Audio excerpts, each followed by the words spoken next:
એમ આ વર્ષે પણ થરાના બસ સ્ટેન્ડની અંદર હજારો પાણીની જરૂરિયાતવાળા ભાઈઓ બહેનો માટે વંદનીય મુક્તાબેન હજરતલાલ શિવરામભાઈ ઠક્કર પરિવાર દ્વારા, હર્ષદભાઈ, નિરંજભાઈ અને સમગ્ર પરિવાર દ્વારા અહીંયા ડીસા બસ સ્ટેન્ડમાં થરા બસ સ્ટેન્ડમાં પાણીની પરબનું આજે ઉદ્ઘાટન કરવામાં આવ્યું છે.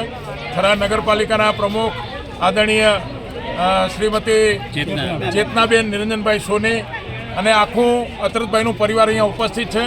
અને આનંદની વાત એ છે કે જલારામ ગૌ સત્સંગ મંડળ ડીસા આજે જ્યારે હરિત તરફ પ્રસ્થાન કરી રહેલ છે, ત્યારે આ પરબના ઉદ્ઘાટનમાં બધા જ જલારામ ભક્તો પણ જોડાયા, સાથે થરાના જલારામ ભક્તો જોડાયા, પત્રકાર મિત્રો પણ જોડાયા.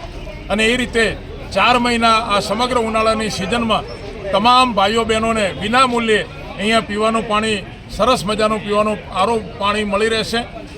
ફરીથી હજરતલાલ શિવરામભાઈ ઠક્કર પરિવારને ખૂબ ખૂબ વંદન, અભિનંદન. પરમાત્મા એમને ખૂબ શક્તિ આપે. જે ભાઈઓ બહેનો એમના આમંત્રણને માન આપીને આજે અહીંયા ઉપસ્થિત રહ્યા છે, એ સૌનો પણ હૃદયથી ખૂબ ખૂબ આભાર, ધન્યવાદ, અભિનંદન.